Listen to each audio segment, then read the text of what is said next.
오늘은 죄사함의 기쁨이라는 제목으로 시편 32편을 살펴볼 텐데요. 시편 32편의 저자는 다윗으로 알려져 있습니다. 이 32편의 시편은 다윗의 개인 회개하는 내용이 기록되어 있기도 하면서 동시에 감사의 고백이 담겨 있는 시편인데요. 어떤 성경학자들은 이 시편 32편을 51편의 사건과 연결해서 다윗이 밧세바와 동침한 후에 나단 선지자가 자신을 찾아와 책망을 선언할 때의 사건과 연결하여 회개한 시편일 것이다 라고 추측을 하고 있는데 정확하지는 않습니다. 그래서 굳이 밧세바 사건과 연결시키는 것은 지나친 해석이 될 수 있고요. 자신이 어떤 사건으로 회개를 했는지 구체적으로 설명은 하지 않지만 이 회개의 은혜를 통해서 자신이 하나님으로부터 깨닫는 은혜의 진리를 우리에게 고백하고 있습니다. 다윗의 회개의 모습, 이 모습은 우리에게도 회개의 은혜가 임했을 때에 나타나는 동일한 현상이 되어지는데요. 하나님의 선물인 이 회개의 은혜가 우리에게 부어지면 우리의 내면과 행동의 변화가 일어납니다. 주도적이고 지속적인 변화가 일어나죠. 어떤 사람들은 이 회개의 작용을 사람의 일시적인 결심이나 의지력으로 의한 결과물이다라고 설명하지만 성경은 회개의 행동은 하나님이 주도하시는 은혜의 모습이다라고 우리에게 설명합니다. 오늘 저녁 이 시편 32편을 살펴보면서 다윗이 경험한 이 회개의 은혜가 우리를 어떻게 변화시키고 우리를 어떻게 감사의 찬양으로 이끄는지 살펴보는 시간이 되기를 주님의 이름으로 축원합니다. 세 가지의 내용으로 구조로 되어 있는데요. 먼저 1절부터 5절은 죄에 대한 다윗의 깊은 고뇌와 고백을 기록한 내용들입니다. 우리 1절, 2절을 다시 한번 읽어보실까요? 함께 읽겠습니다. 시작! 허물의 사함을 받고 자신의 죄가 가려진 자는 복이 있도다. 마음에 간사함이 없고 여호와께 정죄를 당하지 아니한 자는 복이 있도다. 아멘. 이 1, 2절을 보면 하나님께 은혜를 감사하며 찬양하고 있습니다. 복된 사람을 나열하고 있는데 자신이 복된 사람이다라고 이야기를 하고 있습니다. 죄로 고뇌하고 있는 상황에서 자신은 복된 존재다라고 표현하는 이 내용이 저는 매우 어색했습니다. 이 복되다라는 이 단어는 시편에 자주 등장하는데요. 복이라는 이 단어, 에세르라는 단어인데 이 에세르라는 복이라는 단어는 특정한 행동과 연결이 되어집니다. 이런 행동을 하는 사람이 하나님 앞에서 복된 사람이다라고 해석이 되는데 어떤 행동이냐면 하나님을 신뢰하는 행동을 하고 하나님의 법과 질서를 지키는 정도를 걸어가는 행동을 하는 사람이 하나님께 복된 사람이다라고 정의하고 있습니다. 지금 이 32편은 다윗이 하나님 앞에 회개하는 시편입니다. 잘못했기 때문에 회개를 하는 것이지 잘해서 회개하는 건 아니지 않습니까? 그런데 자신은 복된 사람이라고 얘기하며 나는 정도를 지킨 사람이고 정도를 걸어가는 사람이며 하나님 앞에 의로운 길을 걸어가는 사람이기에 나는 복된 존재다라고 이야기합니다. 이 표현이 매우 어색한 거죠. 언뜻 보면 너무 뻔뻔한 것 같습니다. 다시 한번 1, 2절을 읽어볼까요? 읽겠습니다. 시작! 허물의 사함을 받고 자신의 죄가 가려진 자는 복이 있도다. 마음에 간사함이 없고 여호와께 정죄를 당하지 아니하는 자는 복이 있도다. 우리가 생각할 때 상식적으로 하나님께 죄송한 마음을 가지면 어떤 단어가 튀어나와야 할까요? 죄송합니다. 하나님 정말 잘못했습니다. 라는 단어가 나와야 되는데 자신은 복된 사람이라고 얘기해요. 나는 정도를 걸어가고 하나님의 말씀을 걸어가는 그런 신실한 사람이다라고 외치죠. 그래서 이 장면만 보면 쉽게 오해할 수 있습니다. 정말 뻔뻔하구나. 뭘 잘했다고. 그런데 죄의 용서의 은혜를 성도가 경험하게 되면 특이한 행동이 나타납니다. 이 특이함이 바로 당당함입니다. 뻔뻔함과 당당함은 차이가 있습니다. 뻔뻔함은 위축되는 현상입니다. 그러나 당당함은 하나님 앞에서 성도가 겸손한 태도입니다. 목사님, 표현이 잘못되지 않았습니까? 어떻게 뻔뻔한데 하나님 앞에 위축되고 당당한데 왜 겸손해집니까? 이 당당함과 겸손함은 하나님의 은혜의 현상입니다. 인간의 의지로 나타나는 것이 아니죠. 인간의 의지는 뻔뻔할 수 있고 하나님 앞에서 자신의 죄를 숨기는 위축된 모습이 나타납니다. 다윗은 자신의 죄에 대하여 죄 사함의 은혜를 경험하게 되었습니다. 그리고 그 죄 사함의 은혜를 노래하는데 첫 소절이 이렇다는 겁니다. 나는 복이 있는 존재다. 나는 죄가 없다라는 뜻이 아닙니다. 나는 복된 존재다. 왜냐하면 1절 시작을 보십시오. 어떤 은혜를 경험했습니까? 허물의 사함을 받았다. 죄가 가려졌다. 나의 마음에 간사함이 사라져버렸다. 여호와께 정죄당하지 않는 신분이 되었다. 그래서 나는 복된 존재다라고 하나님을 찬미합니다. 내가 아무 죄가 없다는 뜻이 아닙니다. 내가 뭘 그렇게 잘못했는데 라고 이야기한 것이 아니라 나의 죄가 다 없어졌으니 나는 더 이상 죄값을 지불할 필요 없다. 당당하다, 뻔뻔하다가 아니라 하나님의 은혜를 다윗이 찬미하고 있는 것입니다. 죄사함의 은혜를 경험한 성도는 하나님 앞에 당당해지는데요. 이 당당함은 겸손한 마음으로 보좌 앞에 나아가는 행동을 합니다. 화면 한번 보실까요? 히브리서 4장 16절 말씀 함께 읽겠습니다. 시작. 그러므로 우리는 긍휼하심을 받고 때를 따라 돕는 은혜를 얻기 위하여 은혜의 보좌 앞에 담대히 나아갈 것이니라. 아멘. 저 은혜의 보좌가 누가 앉아 계신 보좌일까요? 예수 그리스도의 보좌입니다. 저기서 이야기하는 히브리서에서 이야기하는 긍휼을 하심을 받고 때를 따라 돕는 이 은혜는 힘든 일을 해결하는 하나님의 능력을 이야기하는 것이 아니라 죄 용서와 구원의 은혜를 이야기한 겁니다. 우리를 죄로부터 건지시고 죄를 용서하시며 또한 구출하시는 하나님의 죄 용서의 은혜의 보좌 앞으로 당당함으로 나오라라는 요청이 되는 것입니다. 죄 용서의 은혜는 성도를 당당하게 만들고 겸손하게 만드는데요. 이 당당함은 하나님을 신뢰하는 마음입니다. 자, 한번 예를 들겠습니다. 지금 우리가 예수 그리스도의 은혜의 보좌 앞에 나가면 예수님께서 천국으로 인도해 주실까요? 지옥으로 인도하실까요? 어떻게 장담하십니까?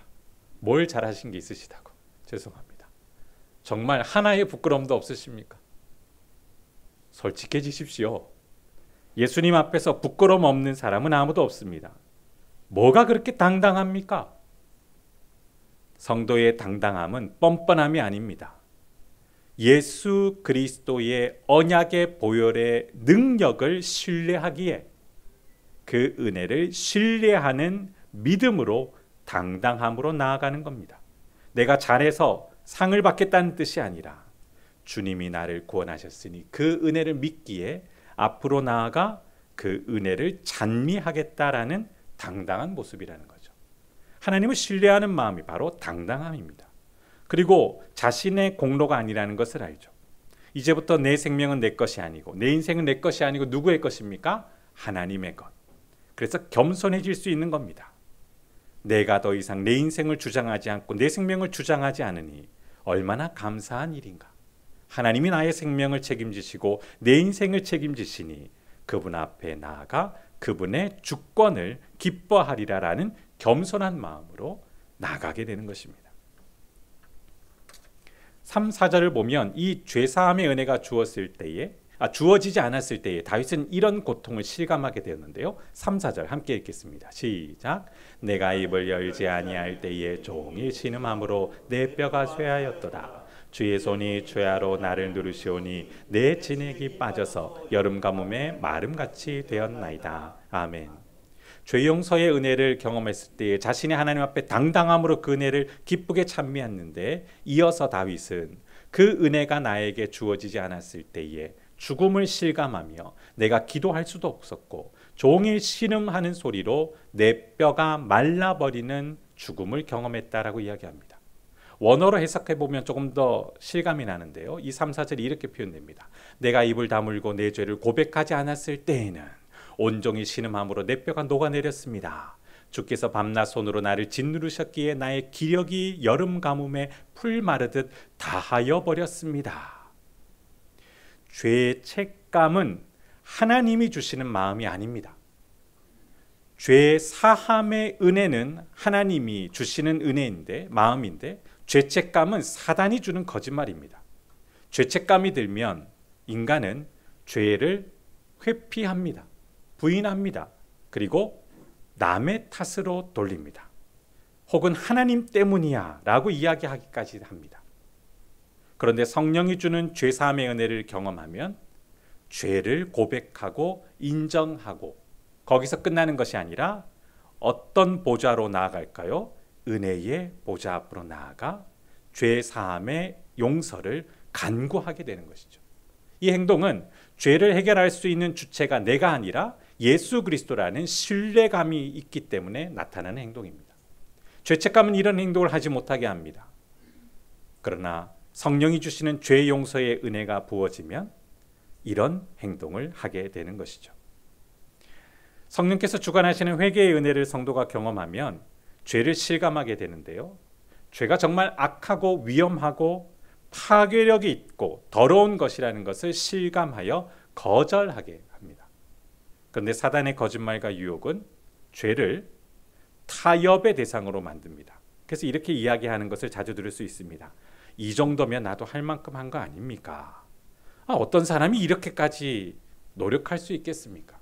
저도 죄에 대해서 나름대로 반성하고 고쳐보려고 노력했고 더 악해지지 않으려고 나름대로 노력했습니다. 자, 이런 고백은 죄를 처리하는 주체가 자신이라고 생각하는 걸까요? 하나님이라고 생각하는 걸까요? 네. 여전히 자신이 이것을 해결할 수 있다라는 마음이 있기 때문에 이런 이야기를 하는 것이죠.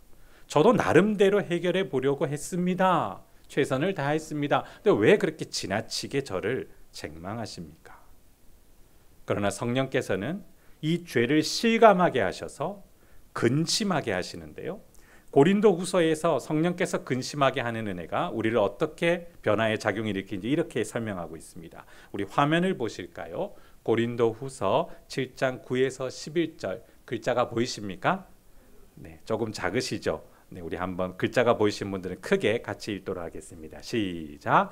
내가 지금 기뻐함은 너희로 근심하게 한 까닭이 아니요 도리어 너희가 근심함으로 회개함에 이른 까닭이라. 너희가 하나님의 뜻대로 근심하게 된 것은 우리에게 아무 해도 받지 않게 하려 함이라. 하나님의 뜻대로 하는 근심은 후회할 것이 없는 구원에 이르게 하는 회개를 이루는 것이요 세상 근심은 사망을 이루는 것이니라.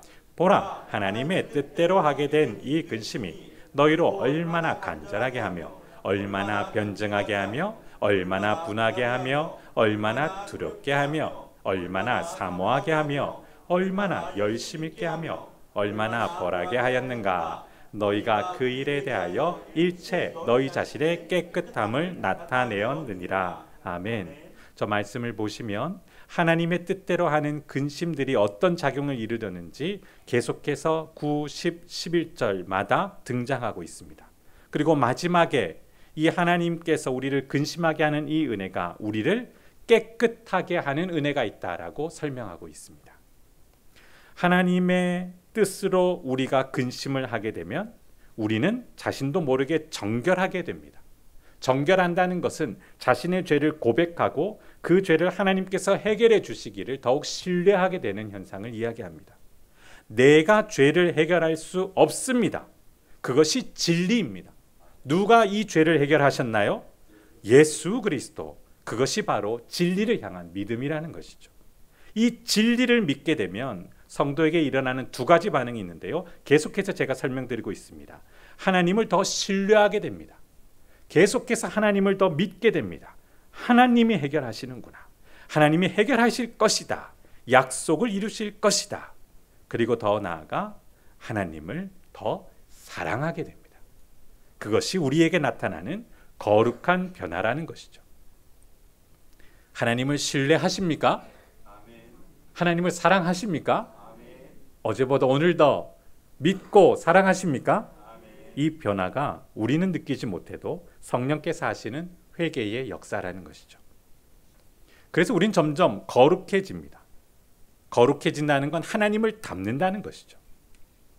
이제 다윗은 죄 사함과 그 은혜를 통해서 배우게 된 교훈을 6절과 9절에서 이렇게 설명하는데요. 6, 7절 먼저 읽어보겠습니다. 함께 읽겠습니다. 시작. 이로 말미암아 모든 경건한 자는 주를 만날 기회를 얻어서 주께 기도할지라. 진실로 홍수가 범람할지라도 그에게 미치지 못하리이다. 주는 나의 은신처이오니 환난에서 나를 보호하시고 구원의 노래로 나를 두르시리이다. 아멘. 죄 용서, 죄 사함의 은혜를 경험하는 성도는 그 시야가 확대되어지는데요. 개인에만 머무는 것이 아니라 공동체를 보게 됩니다. 6, 7절을 보면 다윗은 죄 용서의 은혜가 이스라엘 전체에 부어지기를 원하는데 6절 한번 보십시오. 이로 말미암아 누가 주를 만날 기회를 얻게 된다고 이야기합니까? 모든 경건한 자, 모든 성도, 하나님을 경외하며 구원받은 백성들을 일컫는데 이스라엘 신앙 공동체를 이야기하죠.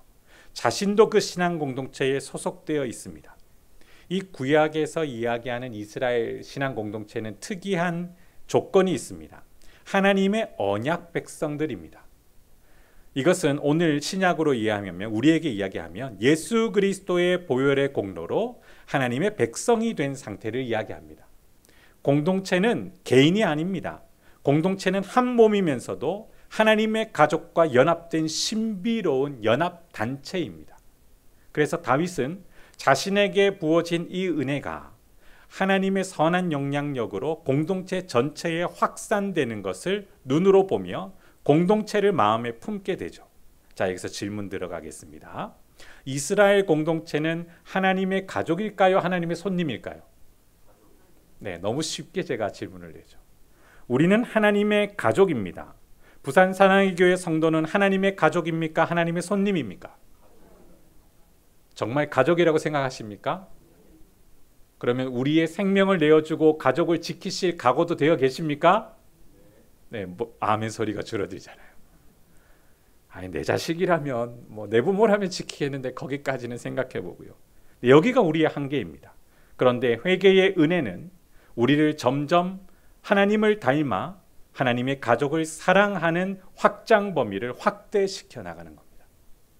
사랑의 헌신과 수고, 시간이 지나면서 하나님의 역사로 점점 더 많은 사람을 마음에 품는 열매들을 많이 봅니다.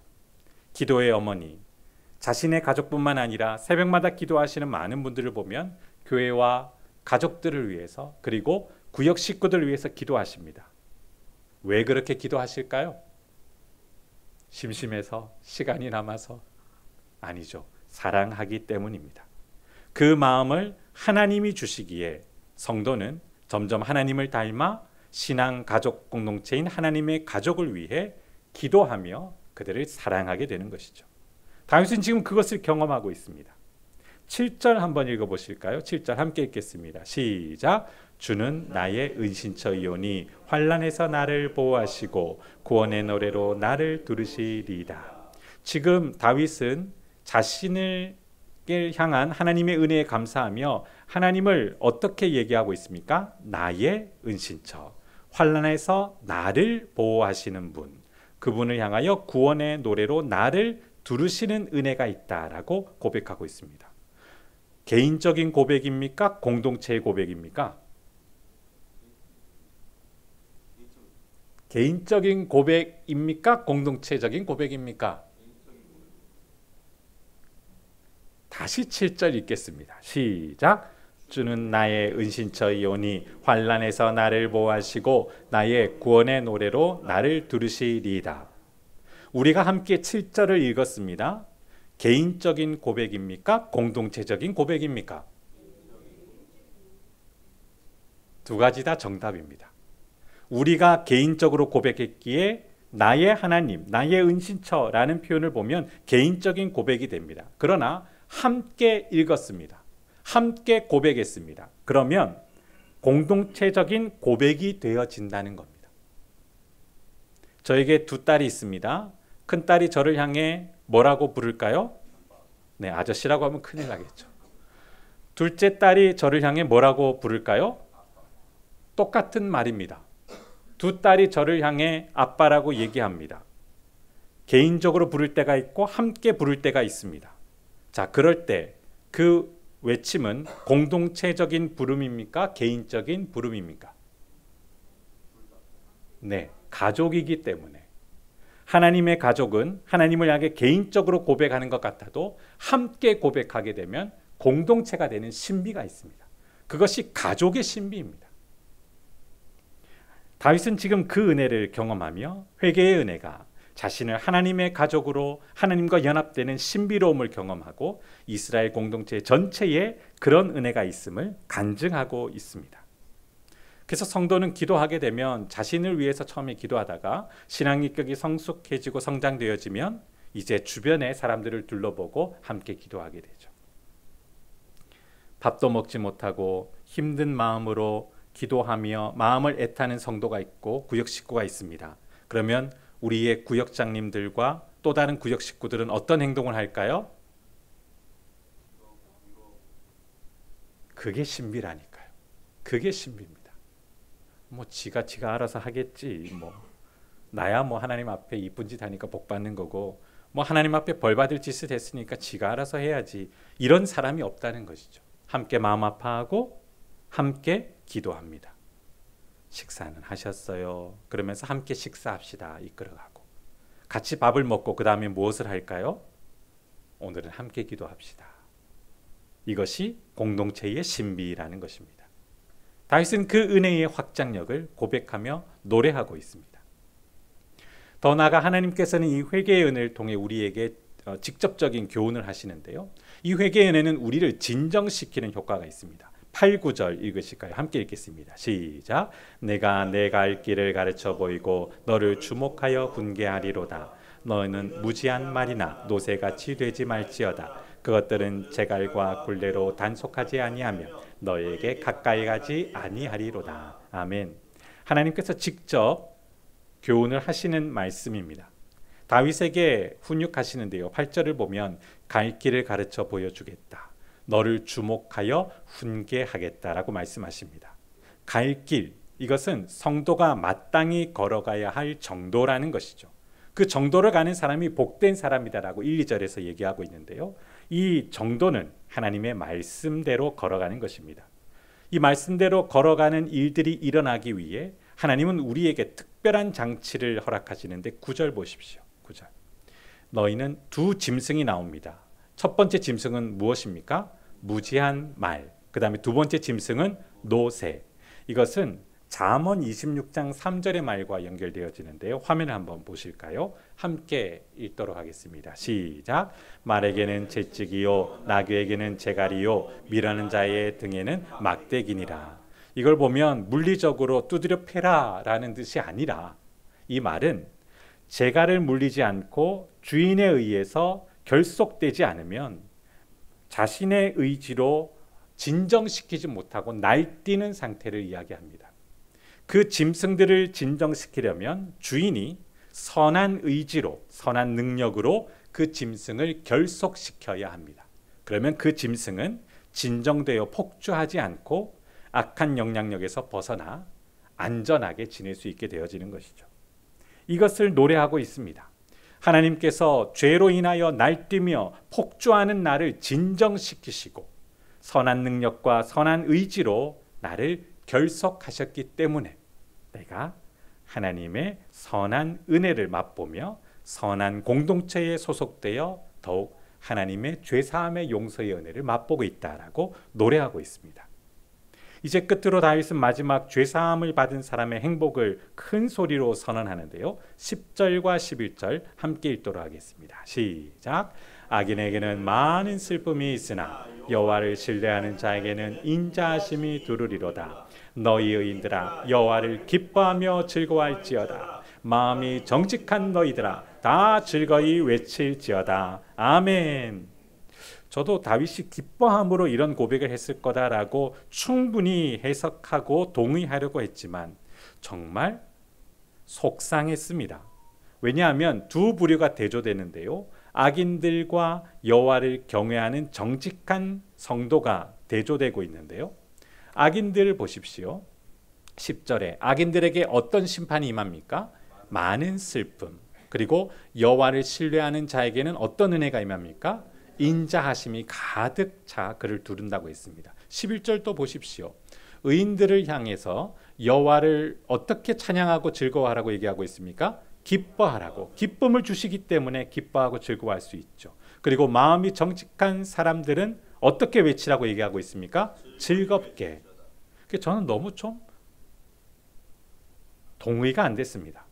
현실과 너무 동떨어집니다. 악인들에게 하나님이 즉결 심판을 하셔야 되는데 현실은 그렇지 않습니다. 악인들이 더 잘 나갑니까? 의인들이 더 잘 나갑니까? 생각하시고 대답하셔야 됩니다. 네. 현실에서는 악인들이 더 잘 나갑니까? 의인들이 더 잘 나갑니까? 악인들이 더 무병장수합니까? 의인들이 더 무병장수합니까? 악인들이 자자손손 경제적 부여와 사회적 지위를 대물림하며 누립니까? 의인들이 자자손손 경제적 부여와 사회적 지위를 대물림하며 누립니까? 각자 달라요. 그러나 많은 경우 악인들이 더 떵떵거리고 잘 살아가지 않습니까? 그래서 속상합니다. 말씀대로 악인들이 즉시 많은 고통과 슬픔을 당해야 되는데 현실은 그렇지 않습니다. 그들이 죽을 때까지, 아니 그들이 자손이 생명을 다할 때까지 아무 일도 일어나지 않는 경우가 허다합니다. 도대체 현실은 이런데 왜 하나님 말씀은 현실과 다를까? 곰곰이 묵상해 봤는데 신비한 은혜의 진리를 알게 되었습니다. 성도와 악인들의 기쁨과 감사의 근거가 다르다는 것을 깨닫게 해주셨습니다. 악인들은 자신의 계획대로 잘 나갈 때에 기뻐할까요? 슬퍼할까요? 당연히 기뻐하죠. 성도는 자신의 계획대로 잘 나갈 때 기뻐할까요? 슬퍼할까요? 목사님 좀 어려운 질문하지 마시고요. 제가 질문을 바꾸겠습니다. 성도는 하나님의 계획대로 진행될 때 기뻐할까요? 슬퍼할까요? 맞습니다. 그것이 우리 기쁨의 출처의 근거가 악인들과 다르다는 것을 깨닫게 되는 은혜의 비밀이었습니다. 성도의 기쁨과 감사의 근거, 출발은 악인들과 차이가 납니다. 정말 다릅니다. 성도에게 회개의 은혜가 적용되면 성도는 하나님을 기뻐하는 상태로 변화됩니다. 자신의 죄에 대해서 슬퍼하면서도 하나님을 더 신뢰하고 하나님을 더 사랑하게 되어 하나님을 향해 기뻐하는 마음 상태가 됩니다. 하나님이 그 진노를 자신에게 쏟아부으셔야 되는데도 불구하고 누구에게 쏟아부으셨습니까? 예수 그리스도에게 쏟아부으셔서 자신을 살리셨다는 진리를 깨닫고 하나님 앞에 감격으로 찬양합니다.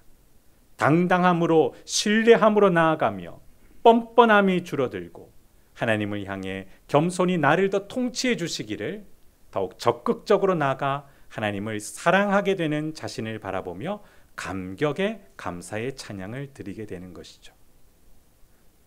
그러면서 이렇게 기도하겠죠. 주님 뜻대로 살기를 원하며 주님 뜻대로 되어지기를 원합니다. 그것이 성도의 기쁨의 근거와 감사의 차이점이라는 겁니다. 말씀을 맺습니다. 다윗은 회개의 은혜를 누렸습니다.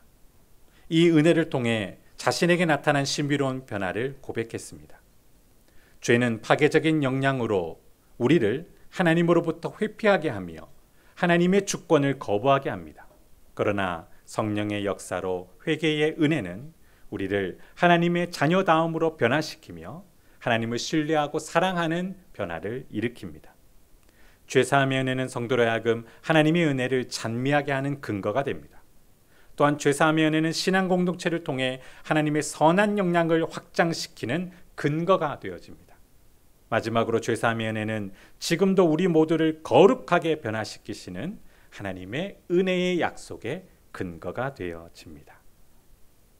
오늘 이 죄사함의 은혜를 통해 죄책감에 짓눌리지 않고 하나님을 향하여 기쁨으로 감사 찬양하며 신비로운 변화를 찬양하고 즐거워하는 저와 여러분 되기를 주님의 이름으로 축원합니다. 말씀을 통해 하나님의 은혜의 실체를 더욱 분명하게 알게 하시니 감사합니다. 회개의 은혜가 우리의 무거운 마음 혹은 죄책감을 더는 기도인 줄 알았는데, 회개의 기도는 우리가 더욱더 하나님을 신뢰하고 사모하게 하는 은혜의 근거가 됨을 깨닫습니다. 주님께서 허락하시는 회개의 은혜가 우리를 더욱더 거룩하게 변화시켜 시간이 지날수록 주님을 더 사랑하고 신뢰하며 신앙 공동체를 더욱더 사랑하고 친밀하게 하는 은혜가 되게 하여 주시옵소서. 또한 사랑하는 환우들과 우리의 믿음의 다음 세대를 위하여 기도하였사오니 주여 고쳐 주옵시고 낫게 하여 주옵시고, 어떤 상황에서도 기도하는 것과 감사하는 것을 멈추지 않도록 응답하여 주시옵소서.